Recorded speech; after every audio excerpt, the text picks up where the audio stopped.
think that there is sort of a climate of deference to religion in many areas of society.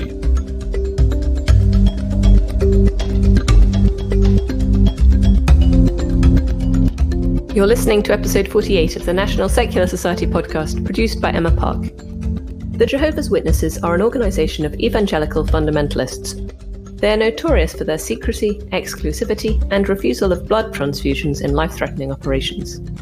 The latter has led to a number of court cases, especially where young people who are still legal minors are concerned. These cases inspired Ian McEwan's novel The Children Act, in which a High Court judge has to decide whether to order a hospital to give a teenage boy a transfusion against his wishes.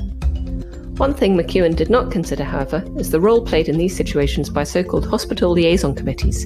These groups of Jehovah's Witness elders are allowed access to a patient in need of a transfusion and will put pressure on them to refuse it. As reported by the NSS last year, the Jehovah's Witnesses have also done their best to obstruct investigation into allegations of child abuse within their organisation. In 2014, Mark Sewell, an elder of the Jehovah's Witnesses, was sentenced to 14 years imprisonment for raping a woman known as Mrs. B in his house and indecently assaulting a girl under 14. Mrs. B then sued the Barry Congregation of Jehovah's Witnesses, into which she had been baptised when she met Mark Sewell. The Court of Appeal has just upheld the judgment of the High Court that the Jehovah's Witnesses were vicariously liable for the rape. It has awarded Mrs. B damages for the psychiatric injuries that the rape caused her. One of the most chilling features of this case was the fact that, as the court found, the teachings of the JWs gave elders considerable power and authority over others who were enjoined to be obedient and submissive to them. The culture of the Jehovah's Witnesses, said the court, imbued leaders with power and authority even outside the confines of their religious activities. I'm joined today by Lloyd Evans. Lloyd is a former elder who left the Jehovah's Witnesses in 2013. Since then, he has devoted himself to exposing its inner workings. Lloyd will be talking to me about the harms caused by the Jehovah's Witnesses, the challenges of resisting them, and why it is wholly inappropriate for their organisations to have charitable status. Lloyd Evans, welcome to the podcast. Thank you so much for having me. It's a pleasure to be here. First of all, what do the JWs actually believe? Well, Jehovah's Witnesses are, you could say, a Bible literalist, fundamentalist Christian denomination who believe that the world is ending very soon. And their roots go back to Charles Taze Russell and the Bible student movement in the late 19th century, which was very much inspired by Adventism, which obviously focuses on the second coming of Christ. The movement morphed during the 20th century into what it's known today as the Jehovah's Witnesses. The organization kind of ballooned in the, I would say, 40s, 50s, and 60s due to an astute appointment of Nathan Knorr to the presidency. He was very much about growing the movement and expanding internationally. And so, today the organization has moved away from the presidential model of leadership and is now run by a governing body that basically appoints its own members. That's been the case since the 1970s. And so now 8.5 million Jehovah's Witnesses have their lives very much micromanaged by currently 8 members of the governing body in New York. So they're in New York, they're in America, they're in the UK. Where else are they mainly based? Well, they like to say that they're global.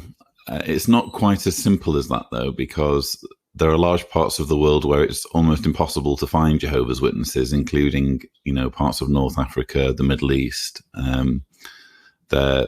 They're basically banned in large parts of the world, including China. But the parts where they're not banned, you will usually find Jehovah's Witnesses in some form, although there are higher concentrations in North and South America, Europe, parts of Africa, and Australia. Let's talk about the doctrine for which they're particularly notorious, that of refusing blood transfusions. When did this become a tenet of the Jehovah's Witnesses? So this was introduced in 1945, or at least that's when we first find this idea expressed in the publications that it would be wrong or something that would displease God if one were to receive blood medically. Interestingly, just a few years before, they had just kind of mentioned this story in passing of a woman receiving a blood transfusion, and no big deal was made of it. And we don't really know why the decision was made or how it was made or who it was made by. It seems to me as though the leadership at that time were very interested in finding ways to be different, finding ways to single themselves out from sort of mainstream Christianity. And they came up with this idea that blood transfusions were an aberration because the Bible condemns eating blood. And therefore, if the Bible condemns eating blood, of course, why would one, have it transfused into one's body, even if it were to save one's life? So it's kind of started in 1945. By the 1960s, it had become a disfellowshipping offence. There was a slight change in 2000 where they said, well, whole blood transfusions are still forbidden, and you can't have any of the main components, namely red blood cells, white blood cells, plasma or platelets, but you can have derivatives from those main components. So if, for example, there were a way of getting the hemoglobin out of a blood cell, you could have the hemoglobin. Of course, red blood cells are pretty much only hemoglobin in a wrapper, but that's the level to which they kind of cherry pick and go into minute detail into what God would or wouldn't be in approval of. So currently, Jehovah's Witnesses are still prohibited from receiving blood, although there is leeway when it comes to some of the smaller derivatives. And although it's not a disfellowshipping offence, you can still be disassociated, which means basically the same thing if you willfully and unrepentantly receive a blood transfusion as a Jehovah's Witness. That seems like a rather arbitrary doctrine to put so much weight on. Well, yeah, indeed. And, it doesn't really make any sense. It's one of those things where perhaps in hindsight, the organization might have chosen not to go down this route, given how many Jehovah's Witnesses it's killing. But it's one of those things, unfortunately, where, once the blood starts to be spilled, you're kind of committed. It's the sunk cost fallacy, isn't it? As when people start dying, you can't really do a U-turn even if you wanted to, because then you would have to account for all the people who died when you were telling people that this was what God wanted. So it seems to me fairly obvious that even if Jehovah's Witnesses or the Jehovah's Witness leadership wanted to do an about-face on this, they actually couldn't, because they would be then, held accountable, quite rightly so, for all of those who were martyred by following this decree. That seems very telling in terms of their mentality, that they sort of have to be, once they're committed, they just have to go down a route, even if it turns out to be illogical or even inhumane. How would you characterize the mentality of the JWs as an organization? Well, look, it's important to stress that on an individual basis, Jehovah's Witnesses are some of the nicest, sweetest, kindest people that you're likely to meet. I mean, I was one. I spent lots of time with them. Many of my family growing up were and continue to be Jehovah's Witnesses. But like most sort of high control movements, it's not necessarily a problem with the members or the followers. It's a problem with the leadership. And what the leadership have done is they've created this incredibly insular movement where everything on the outside is to be distrusted. There can't be anything, any form of criticism or consulting anything that might criticize the organization. The only information that's to be trusted is information from the leaders. It's all very Orwellian. And obviously this cultivates a culture where there is immense distrust of the authorities. You can understand why that would be a problem for things like child sexual abuse. And where members are terrified of examining any objective reasons for criticizing the organization. So the point where you feel as though when you go on a website that's critical of the organization, you feel as though a fireball might come down at any moment and obliterate you. So that, I don't think I'm exaggerating to say that that's kind of the existence of a Jehovah's Witness. It's like kind of an alternate reality almost. How did the community of Jehovah's Witnesses react to your leaving? Not very well, because to this day, I'm obviously shunned by them and by my father, who's an elder. My father doesn't just refuse to speak to me, but also hasn't met his two grandchildren, my two daughters. One's 2 and one's nearly 7.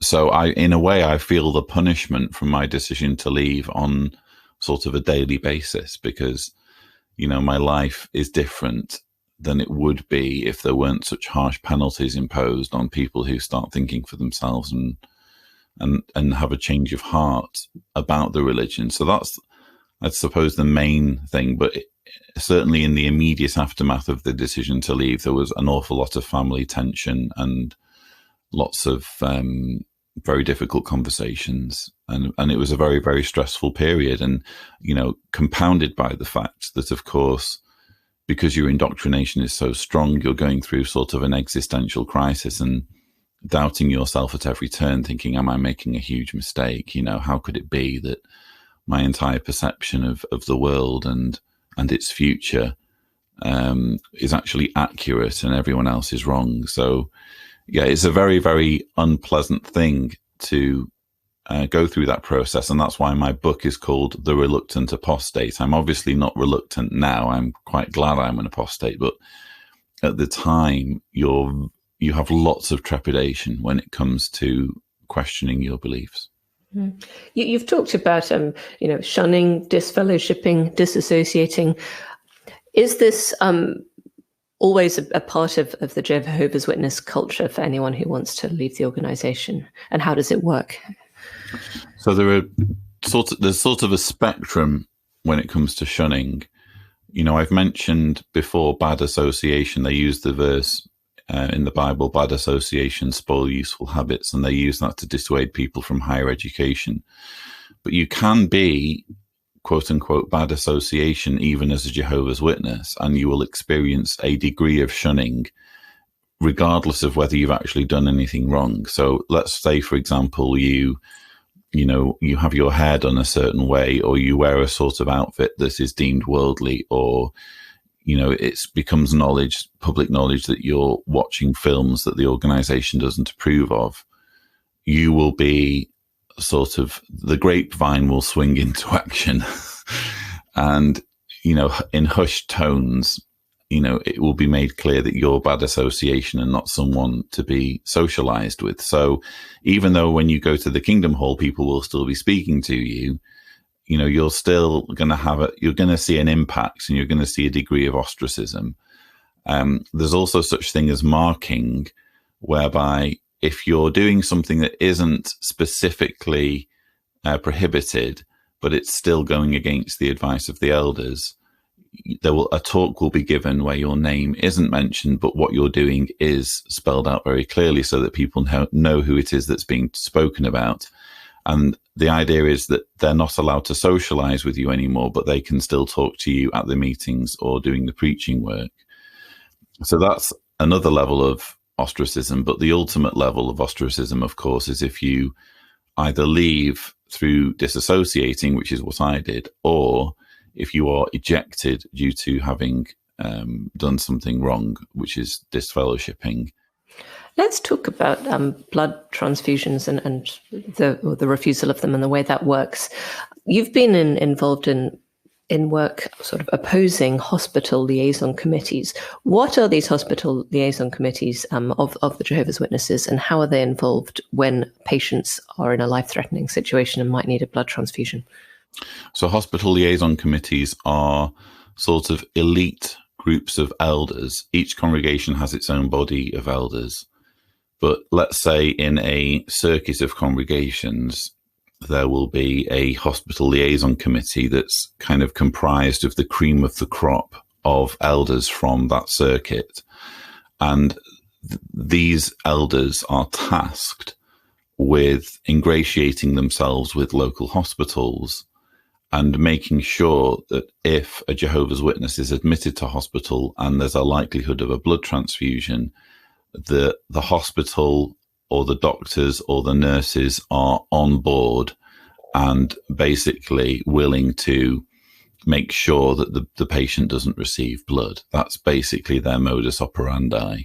And of course, when you throw into the mix, and the reason why I've been so vocal and written a blog article for the National Secular Society, when you throw into the mix the fact that a Jehovah's Witness can be penalized if they receive a blood transfusion, quote unquote, willingly and unrepentantly, you can see why it's deeply, deeply inappropriate for hospitals to be essentially holding the door open for these groups of elders. Why do you think hospitals are so willing to do that?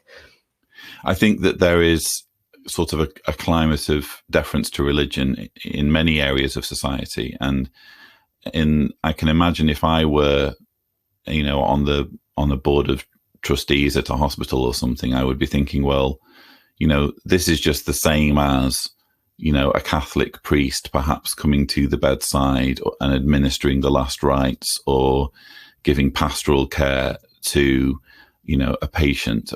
How is this any different? Well, it's completely different, because in almost any other case, when a minister of religion or a rabbi or whatever attends a hospital bed, there isn't really the likelihood of them penalizing the patient depending on what medical decision they make. But in the case of Jehovah's Witnesses, that is absolutely something that could happen and will happen if the wrong decision is made. And of course, because they're at the bedside, they have a grandstand view and can reach conclusions as to whether blood was received willingly and unrepentantly or not. It's worth noting, Jehovah's Witnesses, of course, will say, well, there's never going to be a situation arise where a Jehovah's Witness will accept blood. We don't accept that could even be a thing. But I've, encountered anecdotes of where people in that situation have relented. You just never know, no matter how much you believe that, having a blood transfusion is, akin to fornication and a violation of your body. And that's how I believed. That's what I believed as a Jehovah's Witness. You just never know how you might feel when death is imminent and you know that you're going to die unless you receive a blood transfusion. And one thing that, we found with the National Secular Society when we looked into this is that there are indeed, studies that have been done that have shown in a given hospital, here's how many Jehovah's Witnesses were treated. And oh, look, a small percentage did in the end agree to receiving at least one of the main components of blood. So there's always this likelihood that a Jehovah's Witness might want to save their lives and receive blood. And then you have these men in suits at their bedside who are literally tasked with making sure that they don't receive blood. You can understand why it's inappropriate for hospitals to be allowing that influence at the patient's bedside. You've been a core participant in an inquiry into the Jehovah's Witnesses' attempts to cover up inquiries into child abuse in their organisation. Could you tell us a bit more about that? Yeah, I was very glad to be involved with the independent inquiry into child sexual abuse for England and Wales as a core participant. Incidentally, for the record, Jehovah's Witnesses trying to get me thrown off the inquiry.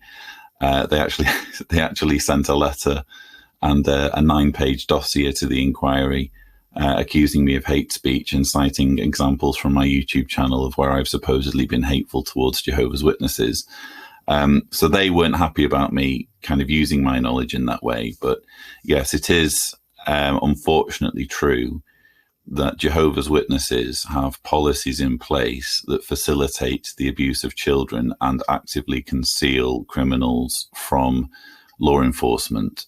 So we have a situation where, there's documented evidence in the organization's own eyes-only confidential documents that demonstrate that Jehovah's Witnesses have a policy of maintaining a database of accused pedophiles, and these records aren't automatically passed on to the police. So you have this situation where the police is kept out of the loop entirely, enabling individuals accused of child abuse to just continue to operate and potentially accumulate more victims. In a similar case, the Court of Appeal has just handed down judgment in Barry Congregation of Jehovah's Witnesses and BXB, and it's upheld the finding of the judge at the first instance that the Jehovah's Witnesses were vicariously liable for the rape of a woman member by an elder, Mark Sewell, back in 1990. The court spoke of the power and authority which elders have over their congregation and the obedience and submissiveness that are expected towards them. You've spoken about the docility of members of the Jehovah's Witnesses congregation. Have you seen in other respects, in your own experience, this cult of obedience leading to harm and to abuse of people within the organisation? Well, I've been an elder, albeit for 12 months, and I've seen the esteem with which elders are held by members of the congregation. And I can fully understand why, when an elder is an abuser, and there's nothing saying that an elder can't be an abuser, I can fully imagine how such an elder could be automatically believed by his colleagues and use his power and influence to act abusively towards members of the congregation. And again, the policies in the organization sort of make it easy for this to happen, and certainly easy for any abuse to stay off the radar of the police, because they view any sort of impropriety going on in the congregation as first and foremost their jurisdiction to investigate. So they won't automatically hand over the matter to the authorities and say, we have a situation here, we need a police officer to come and have a word. They will view it as their remit, so that even when we come to child sexual abuse and the way that's handled, they have literal direction in their elders only manuals called the Shepherd the Flock of God book that says, if you hear of an accusation of child sexual abuse, you need to report it straight to the branch, and the branch will advise you on what happens next. So do the Jehovah's Witnesses, do their policies effectively treat them as not bound by the laws of England and Wales? Well, they wouldn't say that, obviously. They would say that they do recognise the proper legal authorities and they submit to, they call it Caesar's law. But the reality of it is that they put their own organisation and its interests ahead of the needs of victims. If they were to be fully compliant with societal norms when it comes to child safeguarding and, other matters related to sexual predators, they wouldn't be saying, only involve the branch, only speak to the branch, we'll deal with it, we'll give you advice. They would be telling bodies of elders, if this happens, go straight to the police. But that sort of advice for elders is conspicuous by its absence. In 2019, you wrote a blog post for the NSS in which you argued that the Jehovah's Witnesses should not have charitable status, which the organisation currently does, as a result of the fact that under English law, the advancement of religion is in itself a charitable aim. Do you think, presumably you do think, that the Jehovah's Witnesses have abused their status as a charity? Well, yeah, I obviously think that, because in a way I'm on the receiving end of this abuse, as I mentioned, on a daily basis through the shunning policy. And you have to understand, certainly from the perspective of child abuse survivors, when they are seeing so obviously what the problems are, and they're even seeing material in the publications and in the videos doubling down on these policies. And, it's not just about child sexual abuse. I'll give you another example. In the area of domestic violence, they've literally published magazine articles for distribution in the United Kingdom, I might add, saying that if you are an abused spouse, you need to stay in your marriage. because being abused isn't grounds for a divorce. So it's better off to stay in an abusive relationship and try working on it. And, they published this. It was in black and white. It was in, I think, 2019. And I was jumping up and down at the time on Twitter saying, how on earth in the 21st century can an organization get away with such appalling advice, printing it and publishing it? And this is before we even think about, the database that I've just divulged and, the blood transfusion issues and the shunning issues. How can an organization publish such appalling material and still call itself a charity? And obviously, the way it works in England and Wales is that if you are just advancing religion, that alone is grounds for calling yourself a charity. And so in my blog article for the NSS, I argued otherwise. I said, no, that there needs to be, quote unquote, public benefit. It can't just simply be an organization, a religious organization, promoting itself and calling itself a charity on those grounds, which is the case for Jehovah's Witnesses. And perhaps this goes back to the point you made earlier about deference to religion within public institutions in the UK, the idea that just religion is seen as a good in itself, whatever that religion holds. Oh, absolutely. And, I might say that, this is one of the problems I've had with the inquiry into child sexual abuse. And, Richard Scorer, who is obviously well known to the NSS, he happens to be my legal representation there, full disclosure. One of the problems we've had with that inquiry is that we said very early on, there needs to be full disclosure of the records. Jehovah's Witnesses are keeping these meticulous records about accusations of abuse. When the same investigation happened in Australia for the Australian Royal Commission, the Australian government seized the records and discovered that out of 1,006 cases of abuse stretching back to 1950, not a single one had been reported to the authorities.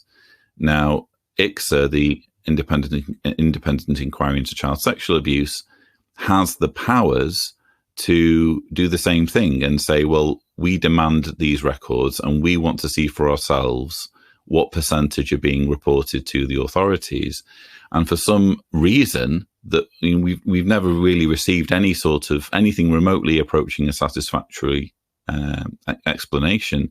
For some reason, ICSA has just said, well, we don't need that information. We're going to make our findings without that information.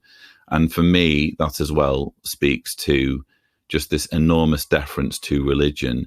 I like to think that in almost any other context, an organization concealing criminals from the law would be front page news. If, for example, it was a football club, or if it was a school, or maybe kind of like a high street chain, or a gym, a gym franchise or something, you'd like to think that if they had written policies saying we're going to keep these individuals secret from the police, it would be splashed all over the front page.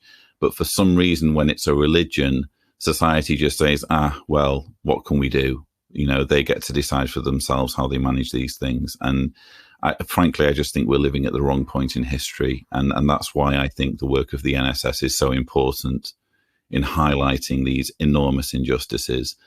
Britain just doesn't seem to have got into the 21st century as far as religion is concerned. Oh, absolutely not. And, I might say that it's very re-traumatizing as a former cult member, as sort of a cult refugee, because when you do kind of make it out, when you escape that sort of abusive, exploitative situation, you like to think that you'll be greeted on the other side by a society that's horrified that you've been through that experience and will work its very hardest to make sure that it isn't repeated. But the truth of the matter is that, again, we're living at the wrong point in history.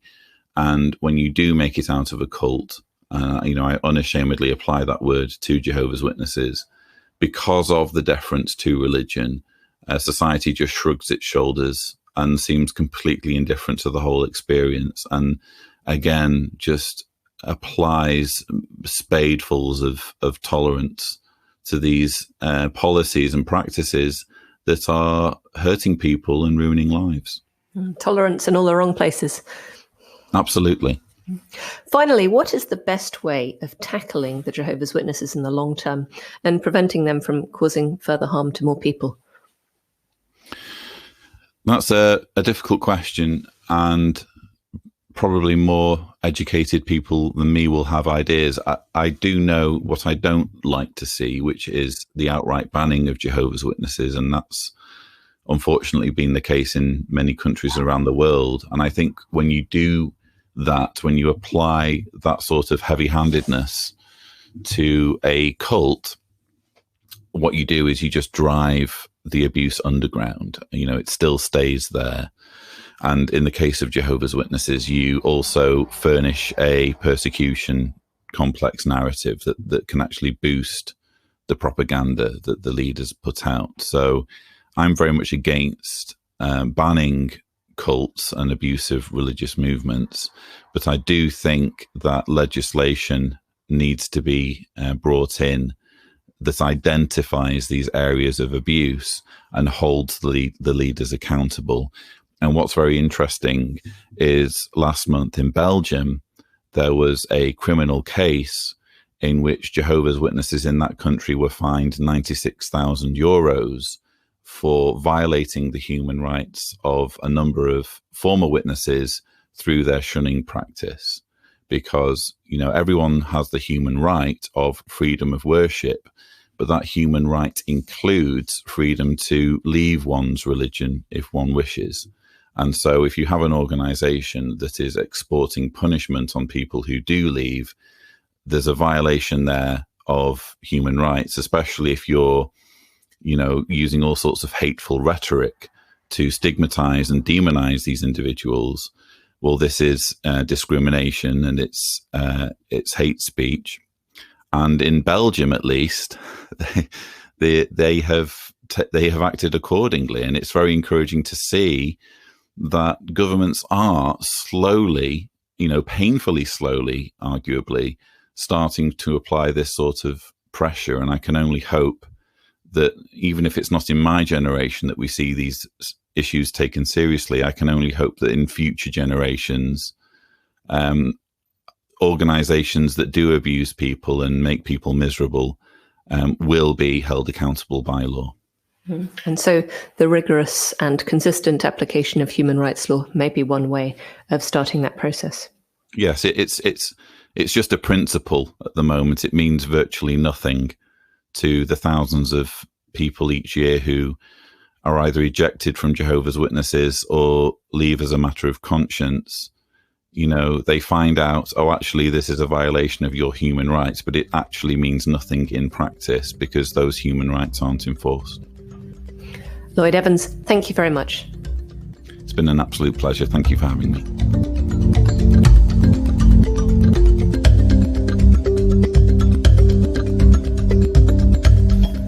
I'm joined now by Megan Manson, Head of Policy and Research at the NSS, to give the NSS's comment on the Jehovah's Witnesses. Megan, welcome to the podcast. Hi, Emma. So first of all, I think one point that Lloyd made that I found very interesting was this idea of deference to religion, both that there's this sort of culture of deference to religion within the NHS, within the health service, and also perhaps within public institutions in the UK in general. Is that something which accords with your own experience and the experience of the NSS? Absolutely, 100%. And I mean, the NSS's strapline is challenging religious privilege. And when we talk about religious privilege, what we're really talking about is this deference to religion, the idea that somehow religion is special and should have exceptions when it comes to the general laws and principles that apply to everyone. So yes, we see that in all facets of society, and pretty much everything we campaign on is about this deference to religion. So whether it be education and the high level of control that religious groups have in education, or in our own parliament, where you have 26 bishops in the House of Lords. And as we've heard from Lloyd, in the healthcare as well. And the strange thing seems to be that it doesn't matter what the religion is, what the belief is. If it's labelled as a religious belief, then it seems to be above scrutiny. Talking of strange religious beliefs, I mean, this idea of refusing blood transfusions, which, as we have seen, Lloyd said, was introduced by the Jehovah's Witnesses in the 1940s and has sort of been adopted just to make them different from other religions. So a totally arbitrary belief. And we have this strange idea now that the Jehovah's Witnesses have hospital liaison committees, which sort of almost coerce Jehovah's Witnesses who are in need of a transfusion not to have one. Megan, what's been the NSS's involvement with these hospital liaison committees? So this is something that we worked with Lloyd on. So it was Lloyd who basically raised this issue of hospital liaison committees and precisely what they do in hospitals, the fact that they discourage Jehovah's Witnesses from receiving blood. So when we found out about this, we decided to write a letter to the Department of Health, and Lloyd helped us in writing that letter to raise these concerns. Because honestly, I think that the NHS, it really does bend over backwards to make sure that all patients, regardless of their religion or belief, feel welcome, feel supported, to basically provide a sort of personalised service to them. And I think that's commendable. However, this issue of the hospital liaison committees has shown that there can be some problems with this approach and the approach of chaplaincy in general, a multi-faith chaplaincy. So whilst it's wonderful that the NHS wants to have it to try and provide this spiritual support to people regardless of religion or belief, it can, as we can see in the case of Jehovah's Witnesses, lead to people coming into hospitals who might have other agendas. And in the case of the Jehovah's Witnesses hospital liaison committees, that agenda is in direct conflict with the health and welfare of the patient.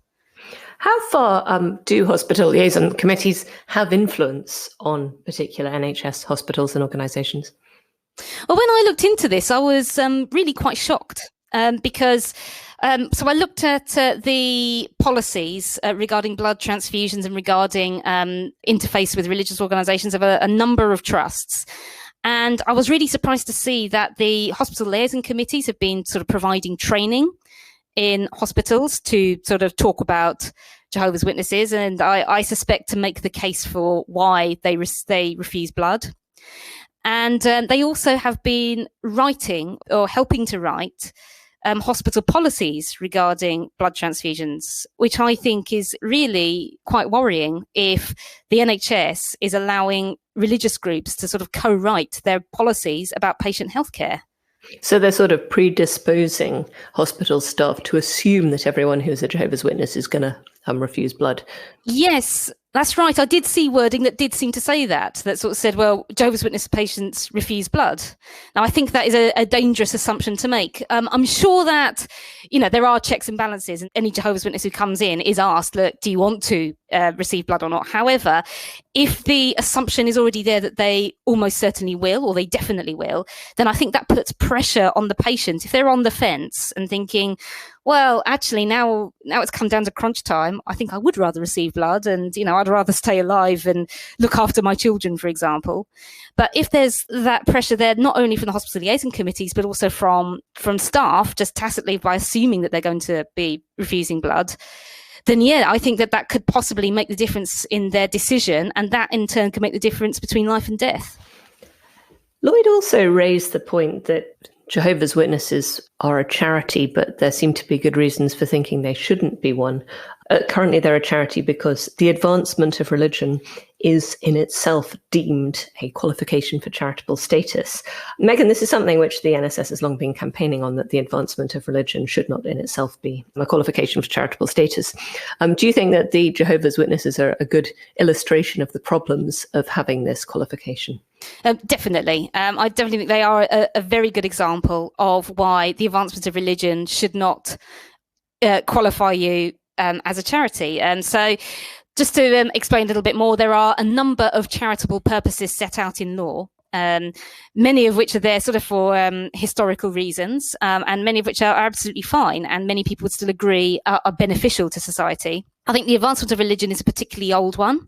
It was there as a result of it used to be the advancements of the Church of England, and that's evolved over time as different religions became more influential in society. So there was an assumption that advancing the cause of the church was in itself beneficial for society. And that presumption that advancing religion is somehow beneficial is still there, even though we are now less religious than we ever have been. The surveys consistently show that over 50% of the population say they have no religion. And there's now more awareness that many religious practices are harmful. And the Jehovah's Witnesses are a good example of this. So we heard from Lloyd about the shunning, which is is frankly cruel to tell people you can't leave this religion. If you do, then you're expected to cease contact with your friends and family. There's the examples of their appalling record on child abuse and safeguarding, and their discouraging of social cohesion as well, basically telling witnesses that you shouldn't really make friends with non-witnesses. So we're just seeing a catalogue of harms caused by this organisation.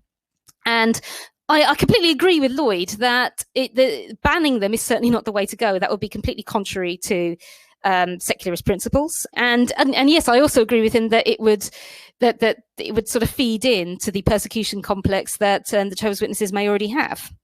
So yes, a ban is certainly not the way to go. However, questioning and challenging their charitable status on the basis that they are clearly in some ways harming society and their own members, whilst the benefits of this religion are quite hard for most people to see. I imagine that many people in the organisation, they might well enjoy the social aspect of it, but is that enough to be a registered charity? I don't think it is.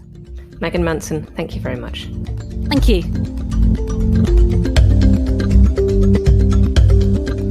This episode was produced by the National Secular Society, all rights reserved. The views expressed by contributors do not necessarily represent those of the NSS. You can access the show notes and subscriber information for this and all our episodes at secularism.org.uk/podcast. For feedback, comments and suggestions, please email podcast@secularism.org.uk. If you enjoyed this episode, please subscribe and leave us a positive review wherever you can. Thanks for listening, and I hope you can join us next time.